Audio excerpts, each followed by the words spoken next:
Hey, blessings to you. It's Brother Paul here, disciple of Christ, down at Yonge and Dundas. That it is by grace that we are saved by faith. See the CFM booth behind me. Brother Justin preaching to the lost here. Of God. I'm just giving out some tracts. Anyway, just going to be a quick one here. Just want to let you know, unless you're living under a rock, you know that Charlie Kirk was brutally murdered last week. And besides me, there is no For those who don't know Charlie Kirk, he's a well-known political figure in the United States. You know, he's a conservative. I guess you would identify him as a Republican. Supports the Republican Party and their policies.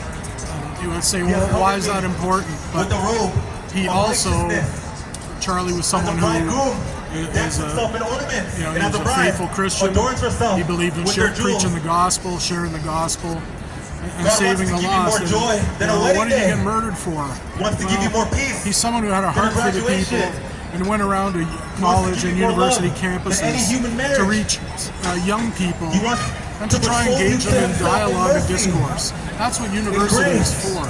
It's for people to be able to discuss and share ideas so people can learn to understand one another.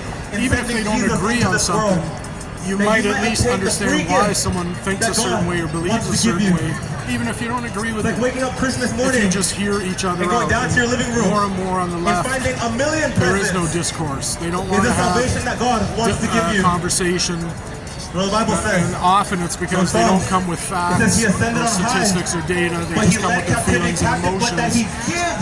And then when people on the right come up with the facts and make them look foolish and debunk their false claims, then they don't want to discuss anymore.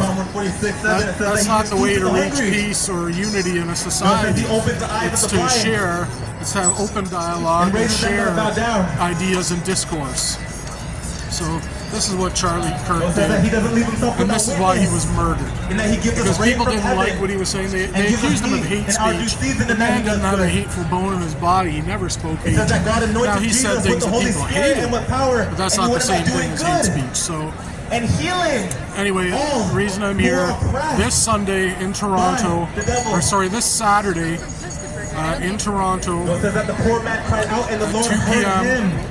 Yonge and Dundas Square here. Pastor David Lynn is going to be here leading, along with many of the saints from Christ Forgiveness Ministry. We're going to be out here having a rally in honor of Charlie Kirk and to bring awareness to what he was doing. And this is very important because, we are charged as Christians to preach the gospel. And a lot of people don't like hearing the gospel, especially when they're flirting with sin. The gospel convicts them. It's like holding up a mirror and showing them all the wickedness inside of them. And they don't want to deal with that. But God wants you to drink of His Spirit, that you never thirst. People like Charlie Kirk, that you're never Pastor Lynn said it at our service last week. And that you're never broken. Charlie Kirk was shot dead in cold blood in a public place. All he was doing was debating people. That could have been any one of from our assembly out evangelizing and preaching the gospel to the lost. It could have been any one of us. So free speech is under attack, especially the gospel. Preaching the gospel, prayer in public. All these things are under attack. If Christians don't stand up now, if we don't stand up and get together and unite and show that we're not going to stand for it, it's just going to continue. So we're inviting everybody. If you believe in Jesus Christ, if you believe in free speech, if you respect at all what Charlie Kirk did, even if you don't agree with everything he said, come out on Saturday and show your support. Show the workers of darkness and iniquity. Show Satan and his kingdom that we will not stand by. Christians will not stand by and be politically correct and get whitewashed and get watered down. We stand on the gospel. We stand on the truth. And that's why we're here. So come out Saturday, 2 p.m., rally in honor of Charlie Kirk. May God rest his soul. May God bless his wife and his children that mourn him now. Pray that he looks after them, lifts them up, and that he strengthens everyone. There have been martyrs in the past. Sometimes they're needed.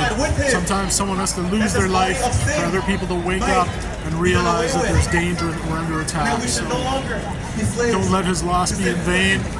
Come out on Saturday. I know there's going to be rallies all over the United States and Canada, but this Saturday, Yonge and Dundas Square, what's the date? September 20th. So September 20th, come on out, Yonge and Dundas Square, and stand in solidarity with us and with Charlie Kirk. God bless you. Seek ye first the kingdom of God and all his righteousness, all other things will be added unto you. As disciple of Christ, for as his majesty, so is his mercy. Amen. Hallelujah. Shalom. God bless.